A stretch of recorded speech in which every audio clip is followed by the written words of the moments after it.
Hey, everybody, and welcome back to another exciting episode of the VOD Squad, the show where we talk about streaming technology. This is episode 166 on January 22nd, 2020. I am Clyde, and today I am joined by my buddy, Matt. Oh, I'm your buddy now. Hey, Clyde, how you doing? Oh, that's so nice. It had to be announced, we had to go public at some point. May as well be today. Okay. Am I supposed to read something into Buddy? Read whatever you want into it. Okay. Hi, Buddy. What's up? What's going on? Not much. It's been kind of a boring week so far, which is a good thing for me. So, but otherwise, life's good. Life's been taken care of us. And we'd had a nice long 3-day weekend. I totally enjoyed doing nothing this weekend, and I really mean that. It was great. It was terrible weather and lots of snow, so I hadn't left my house since like Saturday. You still haven't left your house? I did today for a little while. Oh, good. I went to the hardware store, but did you see the sky, or was it colored in overcast clouds? Well, you can't really see the sky during the winter. I'm so sorry. But did you see? It's just like gray. It's like you're living in Seattle. Okay, I know that feeling. Yeah, I know that feeling very well. Although I haven't experienced that in a little while, like in a year or so. We've had some gray days, but we've had a lot of sun this winter. Yeah. We've been lucky. I've been pretty excited. So, or as Webbit says, or Portland. Yeah, Portland is just. Is that why everyone's so weird in Portland? No, so Portland is filled with the people who went on the Oregon Trail and actually made it. They're the ones who actually made it. So they're the ones who are the hardcore. They made it all the way to the end. They said they were going to make it. They didn't stop somewhere along the way and go, yeah, this is good enough. We're far enough. We don't need to go any further. No, there were the people who were like, dang it, we're going to make it. They survived dysentery. Exactly. They survived the temporal anomaly. So all the descendants of those people are in Portland, Oregon, which is one of the reasons why it's just a little weird. So you're saying inbreeding. Nothing wrong. You're saying it's inbreeding because you said it's Oh. all of the descendants of those people, that small group of people. I did not say that, and I don't want to insinuate that, although obviously you are. So, like I said, if someone's going to say something terrible, it's 90% chance it's me.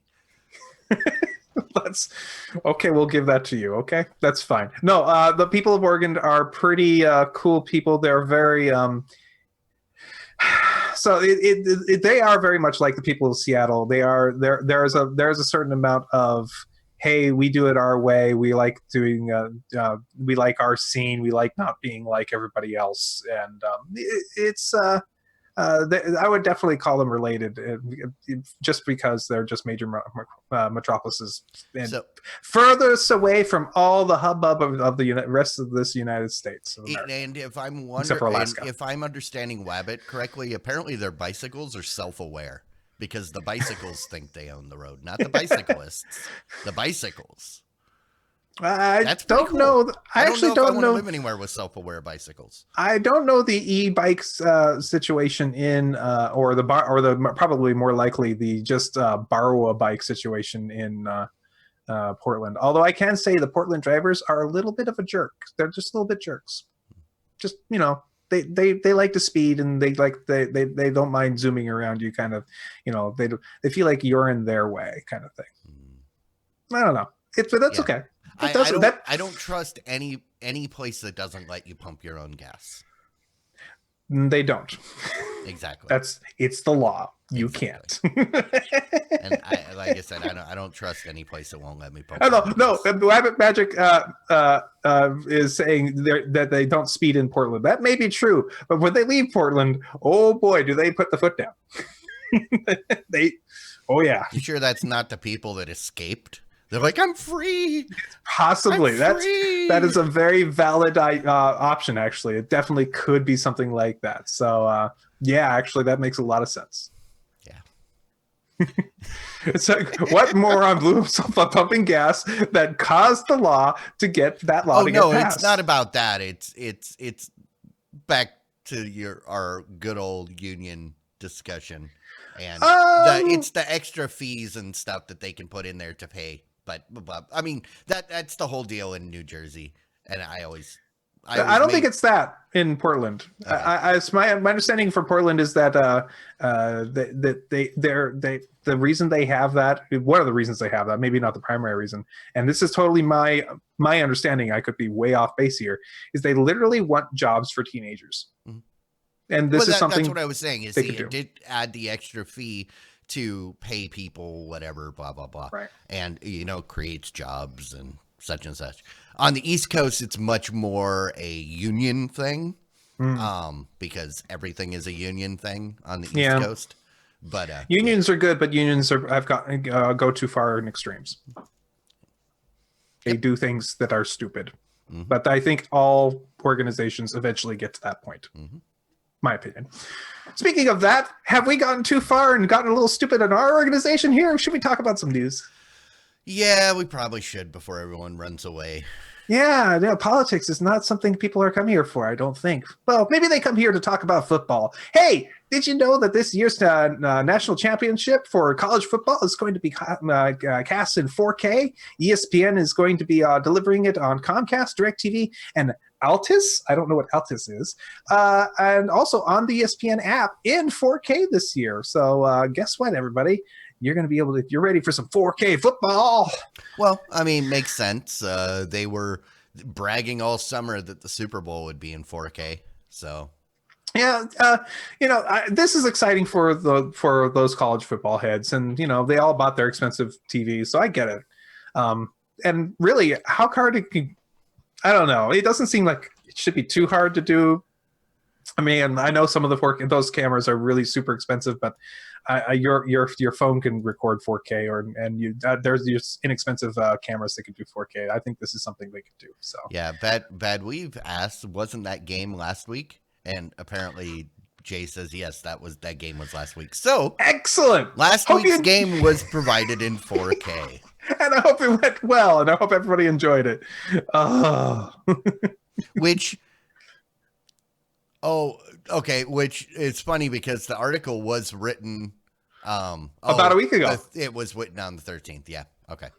Yeah, I do go back a week and gather the news, so that's how that works. Yeah.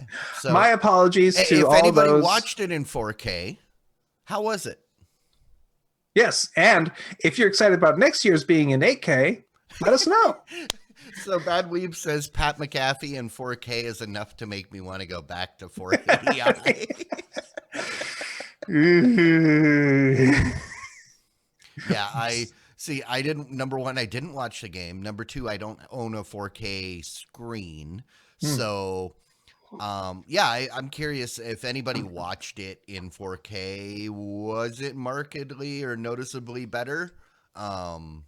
Or did you experience any issues? Big Voice Joy says he did, so let us know. Okay. All right. Yeah.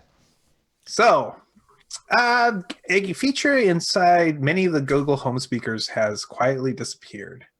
The feature was called guest mode, which is a way for you to not be on the same network as the guest network, the various speakers that were in the house that you were visiting, and for you to use your device to connect to those speakers via a secret connection that was negotiated over high-pitched audio signals that your phone couldn't hear and you probably could not. Although apparently dogs could and some humans could, and it was kind of annoying. But these signals would allow you to temporarily connect to the the speakers and be able to send audio out with them as long as you have that feature enabled on your Nest devices. Wasn't it enabled by default? I don't know. It is a good question. If I remember correctly, when you initially set up, it asks you if you want to enable it, and it's on by default, but it gives you the option to turn it off right there. I'm going to say I think this is probably a good idea to get rid of. Yeah, it's disappeared and nobody really noticed it until after the there fact. have been times where I've been close enough to a house or apartment or something where you do see other people's Nest or devices come up, and you're always tempted to just start playing stuff. But ooh, that, yeah. It's kind of like places that have actual outside phone number attached to their intercom system, and you could just like call it from a cell phone and like blast whatever you want over it, and nobody can do anything about it. So yeah, that's not good. Getting rid of it completely, I don't know. I mean, whether or not they want to, I'd say it's probably a good idea to leave something like that as an option. Well, it's as simple as soon as you join the network, you see the stuff. So it is not that hard to get over. You just have to figure out a way of getting a network that they can access. And, if you want to make it unsecure network for that and put a Nest on that network for that reason, that's fine. If you're, but at the same time, I wonder if this has anything to do with that remote hack where people were shooting laser beams at the things and being able to activate features. And because if you could shoot laser beams at it and remotely negotiate a connection, and then using that laser beam, have it start doing streaming things that you don't want it to, yeah, that would be pretty awesome and horrible. So freaking lasers, man! But at least with the laser beam, you have to be inside, and have it within visual through a window, range. through a window. But I mean, yeah, you're like standing outside the window. But with the audio guest mode, you didn't have to be go through walls, sight. Right? You could just be like on the other side of the fence. They've got it near enough to an exterior wall that you can pick it up. Right. So yeah, that's possible, I guess. So yeah. I don't know. I wish that we would hear more like, hey, we saw there was an exploit in order to stop it. We killed it. That would have been cool with that explanation. I'd be like, oh, that's too bad. Or there was an exploit and we disabled it by default. You can enable it if you want to, but now it's disabled. Yeah, again, that I would be cool assume too. there was a good reason, and we'll just say, okay, I never used it. I don't want it anyway, so I don't even have a guest network, let alone have any of my devices with guest access. Okay. Hey, Clyde, question for you. Are you excited about Half-Life Alyx? Kind of. Yeah, it's a cool looking game. It's also been a long time since we've had a Half-Life game. Actually, almost anything from Valve. And this is a Valve proper game. And it's coming out. And it requires some type of VR headset.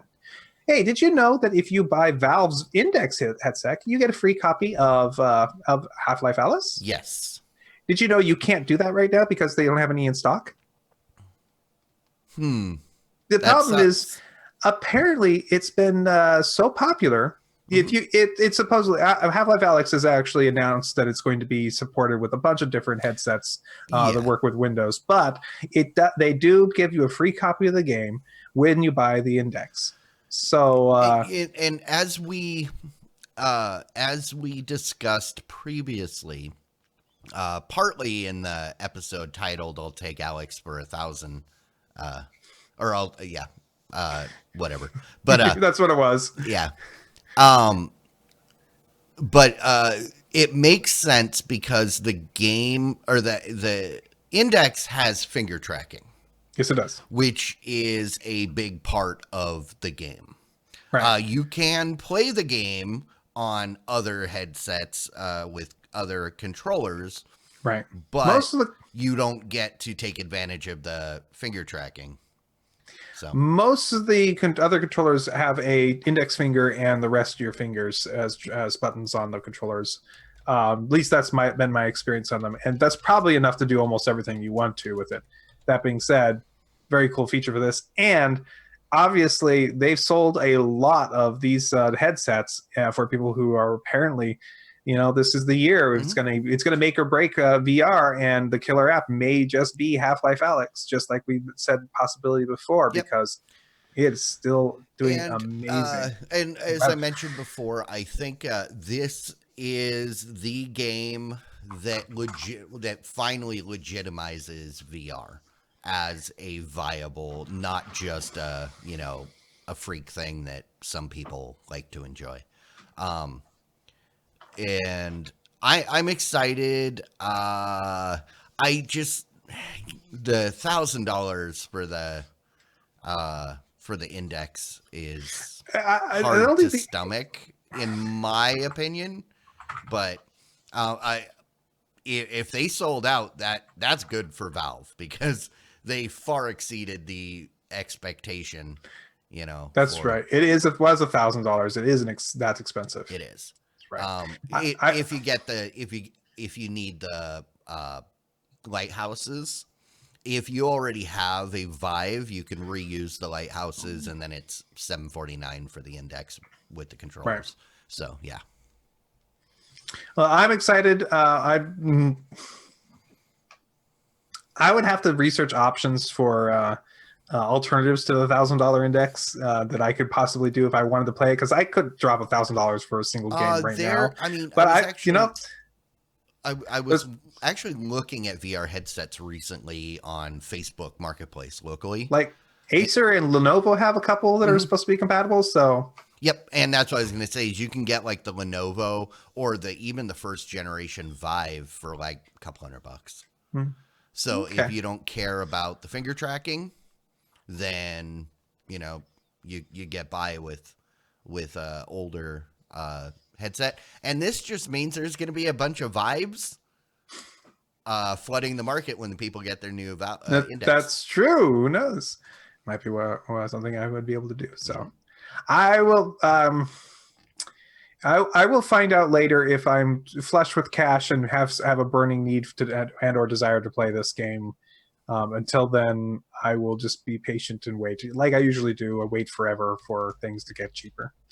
So that's okay. That's the kind of person I usually am. Hey, speaking of things to play, if you have access to a Xbox One controller, one of the new ones, one of the Bluetooth ones, and you have access to a newer Android phone, one that plays, I think it's Marshmallow needs or something like that, and you have access to a pretty good internet connection, you can now try out the Xbox streaming preview for free. And hey, the requirements are pretty hefty. What you do need to have all those things in order to do it. And also you have to join as an Xbox Insider, which I do not know who the process is required to do that. Oh, to be an insider?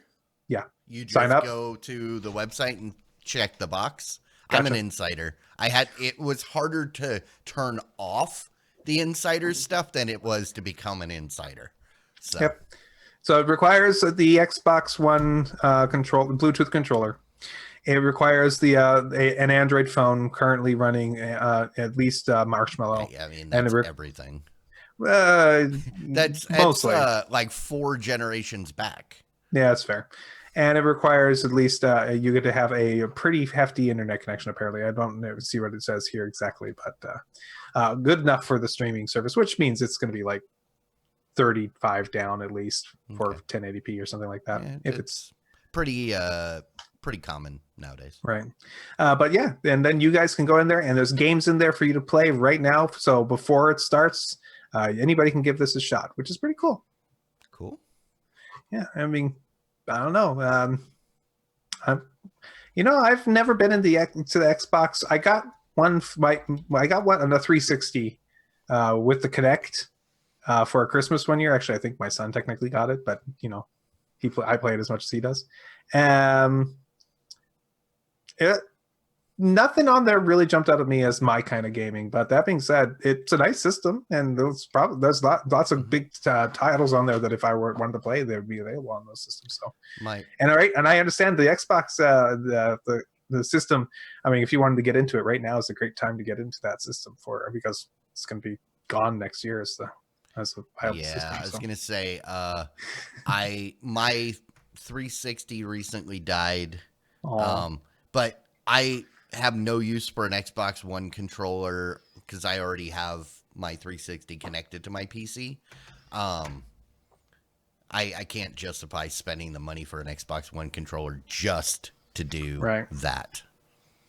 Well, it says I'd rather play on a game on a PC, and I usually do. So, but that the Xbox streaming is going to be something on the PC as well, if I understand correctly. And one of the benefits of the Microsoft controllers is that that Windows already knows how to work with them. I had to get the USB receiver for the 360 one because it's RF, not it is. Yeah, Bluetooth. But that's one of the beauty of the Xbox One controllers is if you like to play games on the PC and you like to use a controller, then you just get an Xbox One controller and then Windows. It's already Bluetooth. Says, oh, I know what you are, and it's already built into all the games. Nice. So yeah, I have an Xbox 360 wired controller. Plug it in, just goes. I use it on almost everything, and everything just goes. Yeah, I know what this is, and just uses it. I love it because it's pretty universal. Mm-hmm. We need more universal things in our life. Yeah, that's my opinion. So yeah, that's awesome. Hey, more gaming. Word WU with umlaut RD like you gave me earlier today. A word. Word. Verizon is offering you a package with Fios internet, and if you get a high enough package, they will give you the Google Stadia Premium Bundle along with that package for free. It's $130 value, which includes the controller, the Chromecast Ultra, and 3 months of the service.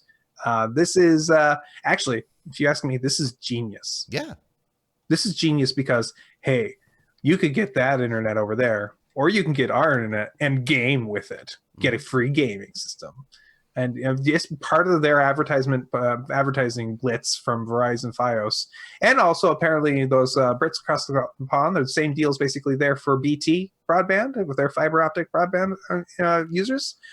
Good. So that means that this is a big selling point available for Verizon, and I think this is genius, especially if.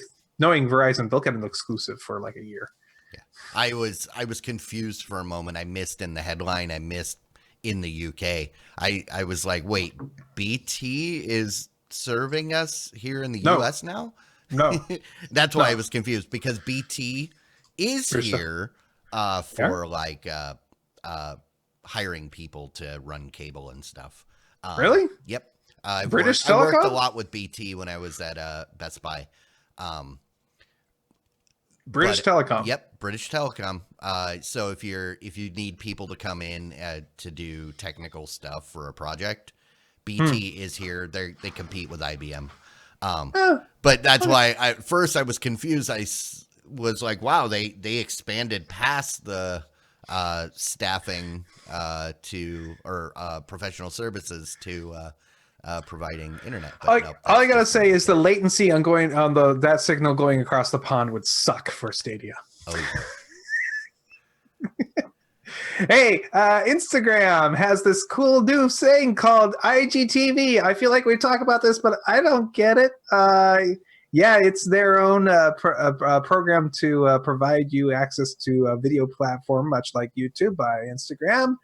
They've had this Instagram TV app out for a while. They've had the website way of getting to it, and they've also had a way of getting to it within Instagram. Inside Instagram itself with a button.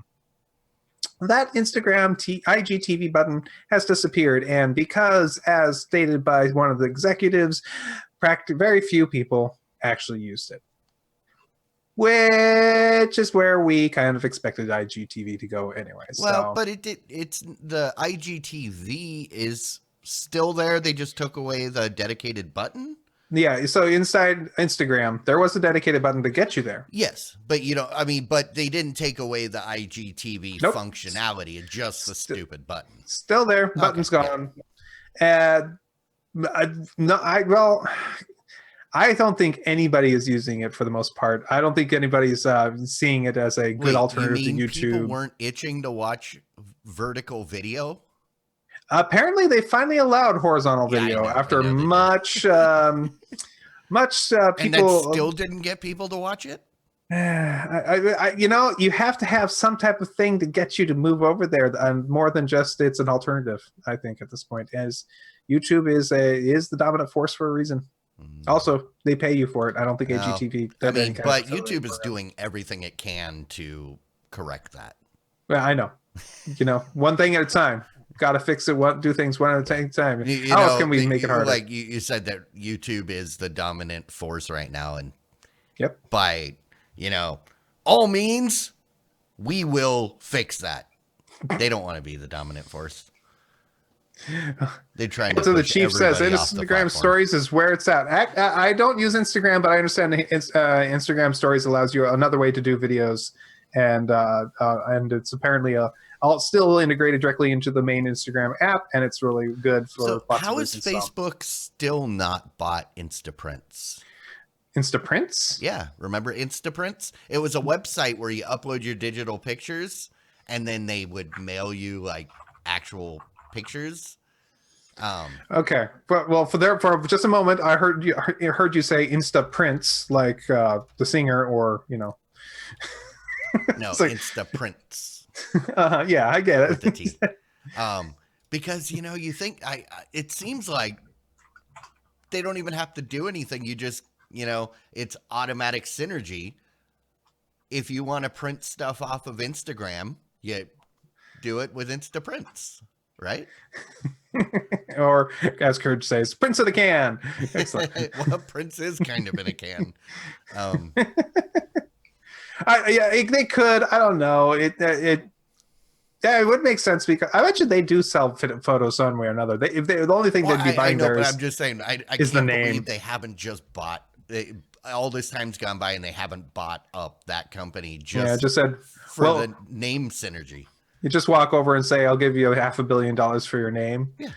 And they probably like, for the name, yeah, you can have it. We'll become Prince in a can. Well, no, they want the business too, because well, of course, and they don't have to do anything. All they want keeps is the doing name. what it's been doing, but now it's got Instagram direct integration using the Facebook charging model. Yeah, You just I could see that. Bring it right in. You just add a connection, and now you've got an extra button on your picture to print it directly from Insta-Prince. That would make sense, and would they must already be doing this. I don't know, but yes, Insta-Prince would be worth the name. I agree. So Disney Plus is a service that we've been enjoying here for quite some time. Never heard of it. And it's been hasn't come to many of the countries in Europe just yet. I believe the Netherlands did get it as a test zone over there. But Disney Plus has said that they are going to be bringing it out early. It was going to be coming out on the 31st of March. It's not going to come out a week early on the 24th of March. And prices have been announced. Those prices are $5.99 a pound, or €6.99 a euro per month, or $59.99 a pound, or $69.99 per year. Do they need to call it something different there because of the metric system? What's the what would need to be turned metrics? I'm just trying to. No, I was talking about like the quarter pounder is a Royale with cheese, because they don't have quarter pounds over there. You could change the plus to something that's more European. Yeah, I'm just trying to figure out what would be more European for plus.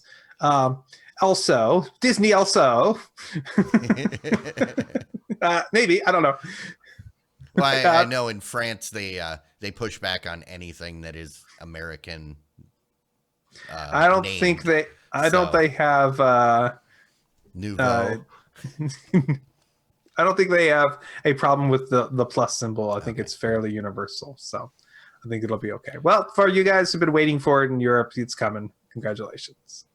Radiohead has taken a lot of their music, and then not all of it, but a good portion of it, and has provided online with a free library with access to much of their various music for you to download. This is stuff where you can take it and figure out how, the raw audio files of their various recordings, and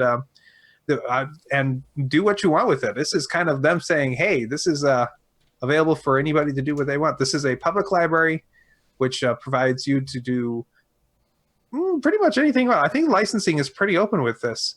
And knowing Radiohead, they have taken a lot of various their works and have released it for free on the internet. I do remember them doing that. They've got this website dedicated to giving you access to it. So it's very cool. Okay, I'm looking at that Radiohead public library card. Yeah, and that crest is too similar to Queen's logo. I mean, yeah, they changed one of the lions to a unicorn apparently, but yeah, I don't know. Maybe that was on purpose. Maybe they wanted to be close. I'm curious the reason for that. Radiohead also did a thing, I think it's on Netflix, which was an animation.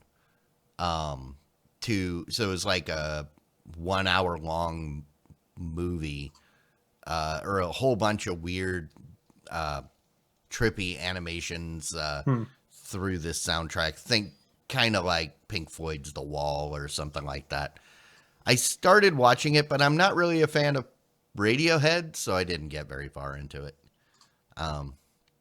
But yeah, rock on. If you like Radiohead, if you are a Radiohead head, free stuff. And if you want to make something off some samples you can pull off of there, even more free stuff. So that's cool. Apple is working on an idea of promoting their Apple TV Plus product with a bunch of companion podcasts. Basically, this is the idea of, did you like watching this show? We're going to have a podcast that gives you the inside story behind this show. I feel like I've heard about this before with Netflix is doing their podcast with like behind the scenes of like The Witcher and things like that, and Stranger Things. Question.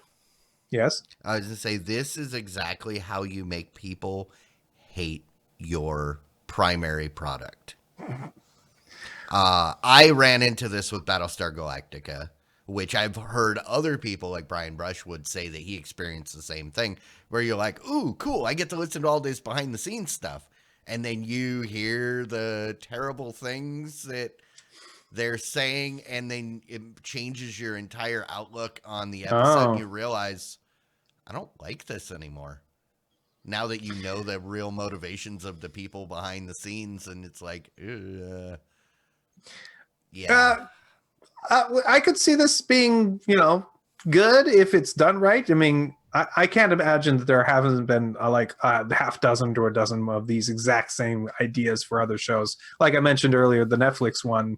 Yeah. Apparently it hasn't. I don't know. I know people love the, what was that show that comes on after Talking Dead. Yeah. Yeah, I mean, they're trying to catch on that bandwagon, but they had to. A lot of different shows have had those like companion TV shows. Right. You put it out as a podcast. I don't know. I leave the podcasting to the fans. That's all. Let the people that love your content talk about it and theorize and be excited guest on their show it. Once in a while. Go ahead. And go get a guest on if you want guest on their show. But yeah, I don't know. This doesn't excite me.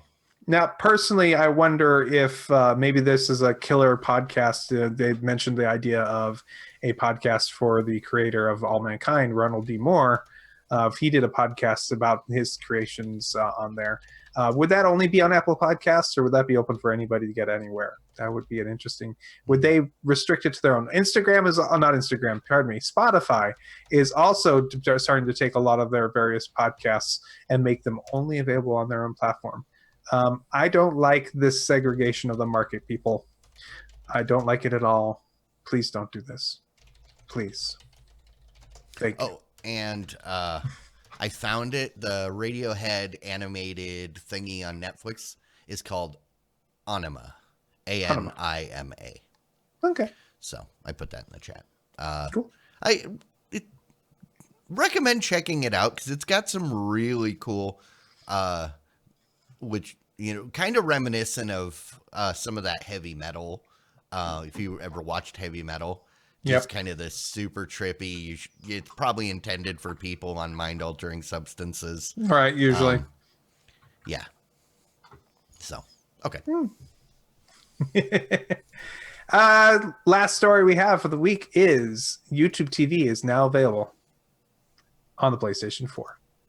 I believe it's it's like a week before the PlayStation View is turning off. And we talked about last week how there was a letter sent out, an email sent out to all PlayStation members about how you should watch your shows on YouTube TV. Yeah. They're going to get a lot of people moved over to this. I have a feeling this is a perfect storm for this for YouTube TV to pick up a lot of subscribers. The fact that those emails were going out pimping or advertising that the viewers should move, I'm surprised. I assumed it was already on the PS4. Nope. Because why would you tell people to move to a platform that isn't even supported on your platform? Wasn't yet, but it is now. Okay. And by the way, pimping was the correct term there, just so you know. I figured it was. It was a very excellent term for in that case, because that's what it was. No, but hey, if you are a dedicated PlayStation viewer and you are like going, I only watch on my PS4, and you really wished you had an alternative, it's not a bad alternative, and it's on there now. And I will say, I own a PS4, and I'm already a YouTube TV user. Yep. I'm still not going to watch it on my PS4. Why? Well, wasn't the PS3 like the thing to watch everything on? That was one of the first streaming compatible, and it was Blu-ray and it was everything. And it had the Blu-ray. And that was the thing why it was better than the 360, even though you could watch most of the same things on the 360. The 360 only had a DVD player. Right. I do remember the external HD DVD player. Yeah, well, because they picked that side. Because that was the thing that happened. Yeah. I am very happy, by the way. I love media battles. I love it when two competing products come up against each other. But I am also very happy when, after a certain point of time, a winner is chosen and the fight is over. So, Toshiba, I'm sorry you lost, but thank you very much for going gracefully. Well, Sony's lost too many times that they're not going down without a fight. I mean, Beta. Yeah, I know. Which was still, the difference there, though, was Betamax was still heavily used in the professional sector up until even a few years ago. Right. Whereas HD DVD just shut down. They said they just went, we're not going to win this. We're done. Thanks. They pulled a France and just gave up. And in this case, I think that was the right move. Oddly enough. And not like when Sony's failure with Minidisc, where they continued to try to push it to an uninterested market for 15 years. Right. And because it was 2005 when my now ex-wife decided she wanted a Minidisc player. We bought one brand new. They were still making them. Like a little portable one in 2005. Yeah. And it's like, well, you gotta know when to quit. When I first saw one in 1990, 91, it was the coolest thing. But you could actually buy studio albums on Minidisc. And that was super cool. But everybody just said, what? Well, that being said, that's actually not that uncommon. You could still buy records of new albums. Every once in a while, they come out with tape versions of new albums. So I mean, but audio seems to have that. Records was different in the fact that it was a leading platform for 50 years. And still is in many and ways. it still is. So it's one of those things that it's been around, it's ingrained in society. It caught on at one point, and then it may never actually truly die. But something like a mini disc that never even took off, it's like you never left the ground, but that plane is still running down the highway thinking, I can get some lift at some point. It's like maybe just so good so on you, Sony Toshiba, just said for right not wasting 15 years trying to force it. And quite frankly, bringing it back to Sony's PlayStation View, Sony, you quit too early. You were doing just fine. Oh yeah, but that's my opinion. And well, that's the week's news, everybody. Yeah, and that brings us to the point where we'd like to thank all of you that support us on a monthly basis. What's that look for? It's like support who? It's like I was looking around. Who are you talking us. About? No, not us. Thank you for supporting creators, but more importantly, thank you for creating or supporting these creators.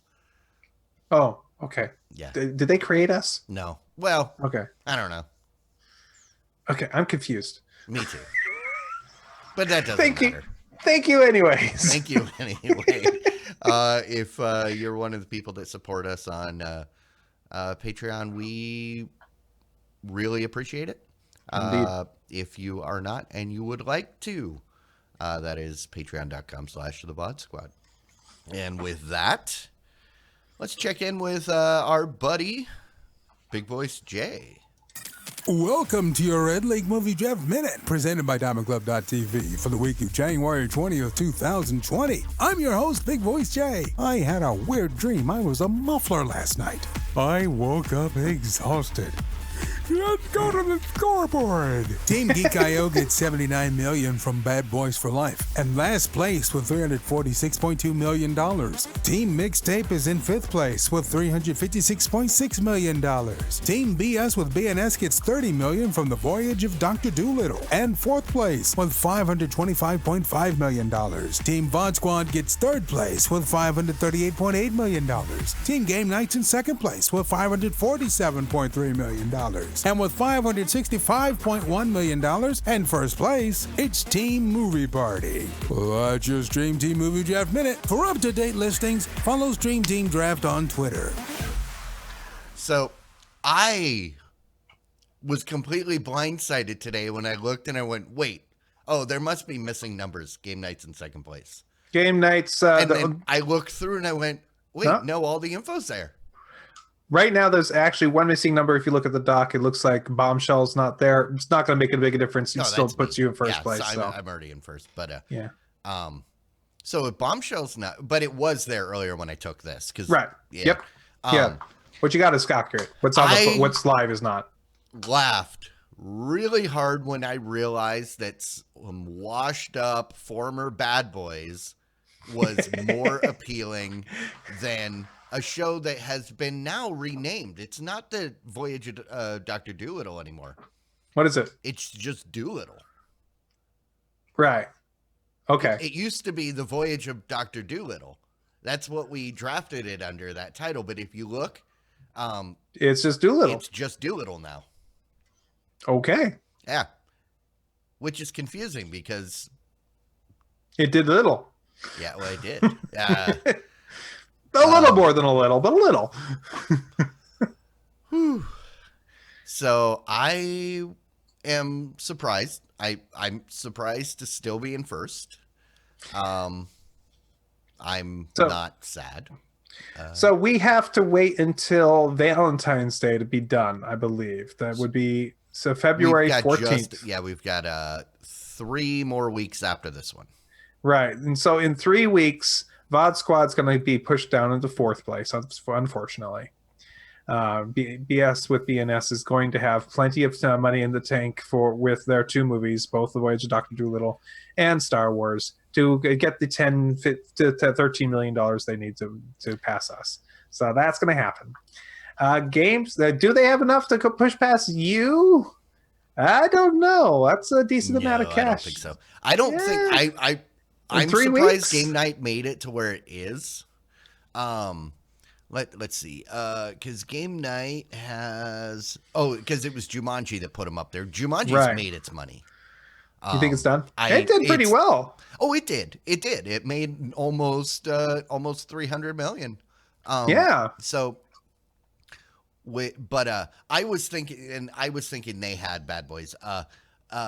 That being said, I'm sorry, Squid. Last week you said, well, at least we're not going to be in last place. Yes, you are going to be in last place because Bad Boys made enough this opening weekend that I know they're going to be able to make that remaining. What do they need? Like 20 million? 10 million to take in 3 weeks. Yeah. So. And mixtape, what do they got to hold them up? Queen and Slim. That's that. And then Knives Out. Knives Out will probably make more money for them than Queen and Slim, which is sad. Yeah, but I mean, Knives Out has been out since Thanksgiving. Yes, and it was excellent, but yes. So yes, it's made its money. I don't expect to see too much more from any of my movies. You still have Frozen 2, right? Yep. That was yours. Let's see what it did last week. Like I said, that thing has got to be petering out to nothing soon. It's making making $1.5 million a day during weekend days, Saturday, Sunday, Mondays. $1.5 million each of those days. So you're still going to get over the next week. You'll get another 10 million out of it. Yeah, like I said, I'm not expecting not a lot enough of a sustaining force. But if Doolittle doesn't pick up, yeah, because Star Wars did not make it didn't even reach the 500. It still did good. It's gonna it'll reach the 500 over the next couple weeks, but not enough to just rocket them up to first like they had hoped. It's 5 away. It'll make that this week easily, the $5 million. But it's down to making $2 million, $1 million a day right now. So it's going to just keep trickling in for a little while. Remember, 3 weeks is 18. It's 20 days. So that's if it makes $1 million a day on average, it's still going to make the 415 million total. Yeah, it's not bad.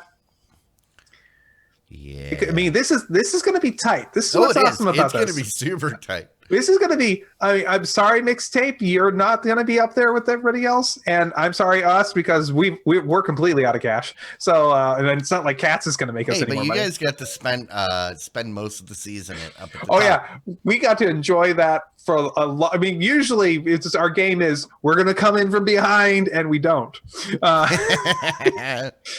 But this time we got on the board early and stayed strong for as long as we could, and we are going to end on a note of, wow, we're really up there with everybody else, but no, we're not going to be making any more money, so we're definitely out of the race at this point. Yeah. The question is, are we going to be 4th place, or are we going to be 5th place?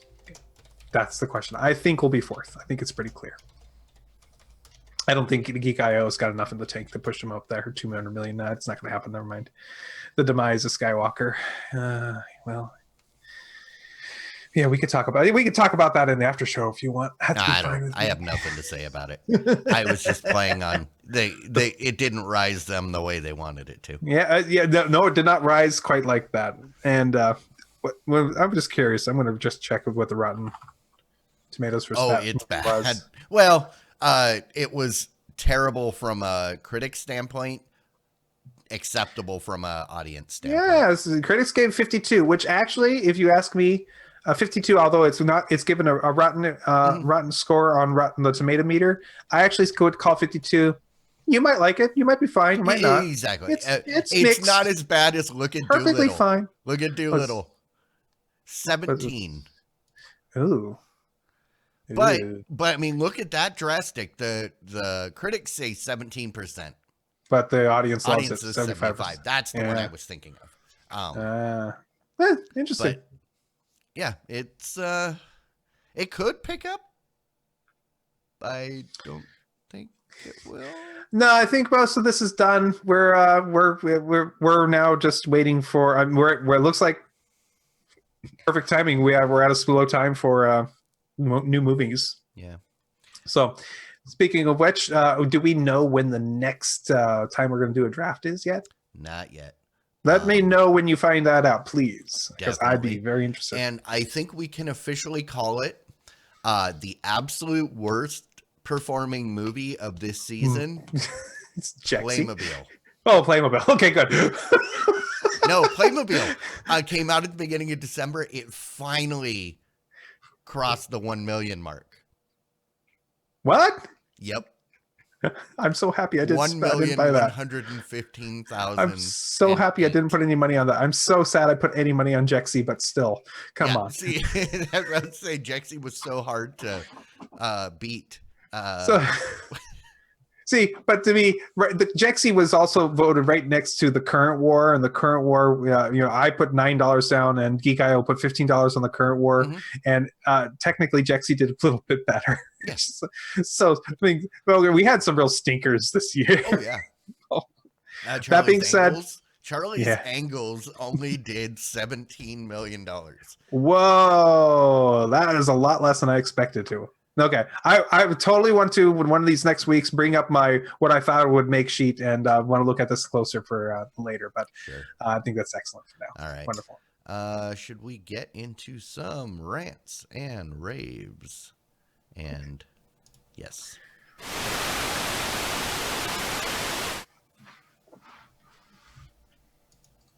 All right.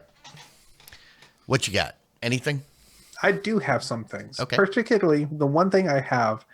I had another thing, but I think I forgot about what it is now. But I did write down one thing, and that means I do remember what it is. The thing that I remember is a game that I got given to me for my birthday. Is it DOS? Is that the sequel to Uno? Yes. I've played that game. It's confusing. I bet. It is. The only reason I bring that up is because I got DOS for Christmas. Yeah? Yeah. Well, it's not bad. I haven't played it yet because I'm a purist. Uno is better, if you ask me. Uno's classic. But so what game did you get? But on that note, we did give my wife a set of Uno cards that are for the blind. They have Braille on them. Is your wife blind? Cool.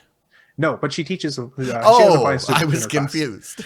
No, she's like, not blind. All these years you've been keeping her from being able to play Uno, and me talking about her drive to work, and her and I sitting together watching shows together. Yeah, absolutely. She's awesome. You have no idea. I would not dispute that. Okay, no, okay. But that's make me remember the other thing I was going to talk about. But first, the game I got for my birthday was Star Wars Fallen Order. Okay.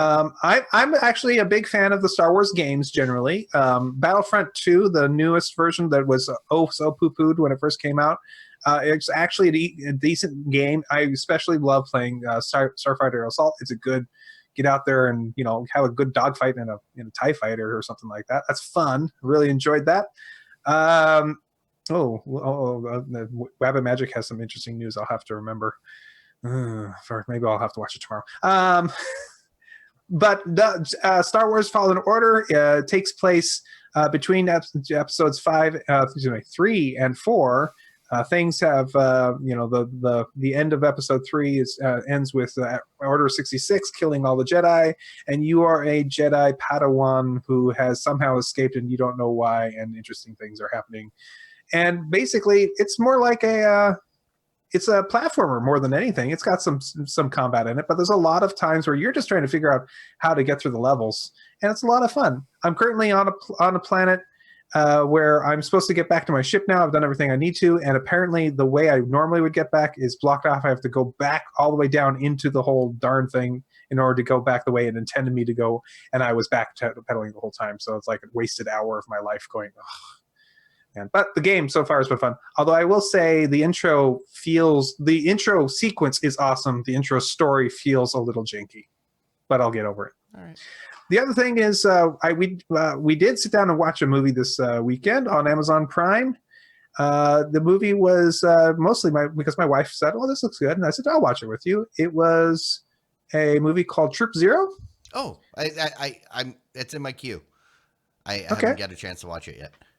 Not bad. It's very silly, and it's cute in many of in all the best ways. Troop Zero is based in the 70s. It's in a little town of Kentucky, and this good little girl dreams about being of talking to aliens, and cute, funny things happen from there. That you will probably enjoy if you like that kind of stuff. And Jim Gaffigan does a great job of being. The minute I saw Jim Gaffigan, a dad, I was in. I'm the boss. Remember, he's the boss. Mm-hmm. Yeah, I saw Viola Davis and I went, eh. And I saw the other people and I was like, eh. And then I saw Jim Gaffigan. I said, okay.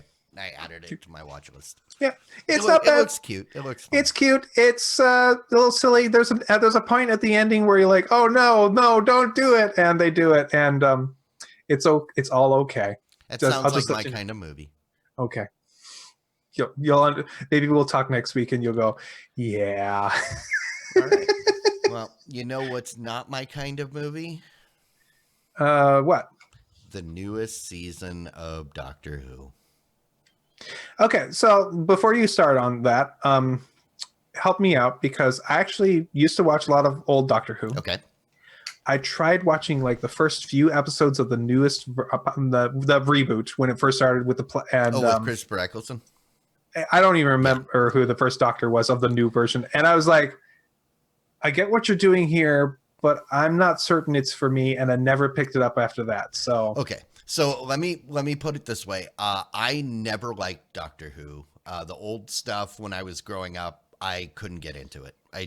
It was too whatever. I just couldn't.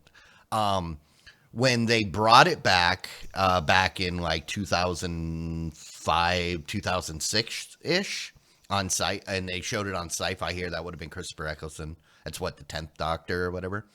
That's when I got into it. That first season, when they came back, was super low budget, super campy, and he was like super depressed and mopey. Yeah, which that's what I thought. I was kind of like, but he only did the one season. It wasn't until the next season when David Tennant took over that I fell in love with the show. It was more so David Tennant, and I liked the silly stories that also had heart that, you know, and it got better. And even when Matt Smith took over, I really enjoyed it. I suffered through Capaldi. I really like Peter Capaldi. I wasn't a super fan of and I had high hopes for when they said, oh, nope, he's done. And then, you know, Jodie Whittaker. But the problem was all the people that were writing the episodes that I liked, they're not involved anymore. It's like a completely new showrunner. And then now they're just, it's terrible. It is painful. I can't stand it. It's so bad that I literally removed it from my watch list on YouTube TV. I'm so sorry. I forced my way through the last season, and hope that, well, maybe, you know, kind of like with that first season with Christopher Eccleston, maybe they'll kind of get their bearings. Right. It's super preachy on stuff that doesn't need to be.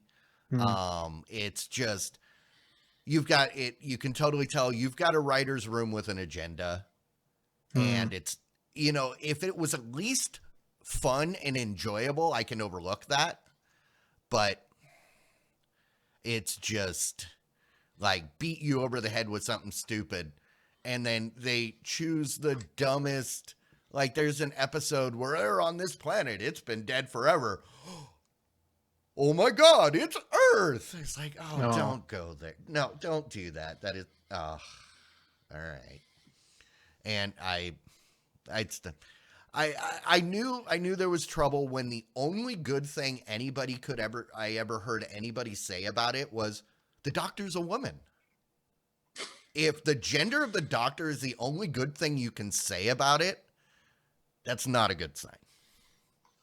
Okay. Being third party to this and not knowing anything about it, the concept of a campy sci-fi show that goes back and finds another planet that happens to be Earth that's been destroyed after a long future sounds very Star Trek, like original series to me, which can be good, but what it sounds like what you're saying is it's less. Let's see this scientific thing happened, and we're doing this cool, funny thing with it. Good thing that's not what's happened here. Kind of wink, wink, nudge, nudge, and then continue on with being a sci-fi show. And it sounds like it's no, we have to fix this. This is it was your more fault. of there was no reason that there is absolutely no reason that it had to in that particular episode. McGuff or the big reveal was that this is Earth. That was completely unnecessary. They just needed it to be that way so the doctor could cross her arms and say, well, for many generations, you guys ignored the scientists about climate change and blah, blah, blah. And that's literally like her line. And it's just like, oh, God damn it. Yeah. Okay. If you had, so Star Trek would have done this differently. They would have had Spock kind of do that, not in a mean way, but a logical, well, if you do this thing, these things will happen. And then you'd have McCoy, damn it, Spock, you can't do that with this. People don't do that, like that logic thing. Yes. And then Kirk would come in and say, actually, it is possible that if you have this kind of wonderful future, things can happen. And that's kind of the way that they did it back in the day. So. Yeah. And I mean, there were like the first season was like direct references to Trump and stuff. And it was just like, seriously? Okay. This is unnecessary. Do it right, guys. Don't do if you're going to do that kind of stuff. Great, just do it right. But I mean, yeah, it's one of those things that I don't mind a writer's room with an agenda as long as you give me something enjoyable. Sure. But when you can't even do that, it's terrible. It's absolutely terrible. And if you guys, I know there are people that like it. Squid was completely blown away by my hatred of the new, but yeah, hey, I'm sorry. I guess I'm done. But okay, that's fine. It's called rant and rave. You're allowed to and I'm rave about whatever you want. I'm taking full advantage of that. Good for you. I think I now found something I hate more than Star Wars. Okay. Not that I particularly hated Star Wars. I just never really cared. Right. Yeah. So. Yeah. Oh, no. Bad Weave says acting's been really good. I mean, the acting's fine. It's just they're not given the right material to act with. Pick any movie out there where you've got a great cast, but it's just a terrible story. That's what it is. That's what you feel you're getting. It's super lazy. It's been really lazy. But okay. Alrighty. Well, I guess that is it for this week. So thank you everybody for hanging out with us. We will be back next week. Same place, VOD channel. Same VOD time, same VOD channel. But yeah, if you're watching this after the fact on the YouTubes, we do this live every Wednesday night here on Twitch. Come join us. It's a lot of fun. You get to be in the chat and interact and provide titles, which we will choose here in the post show that you don't get to see if you're not live. So those of you here, stick around. Head on over to tbs.showbot.tv, get voting, and we will pick something momentarily. And on that note, I guess we could probably shut this down. All right. All right. Thanks. Off to the Bye. post show.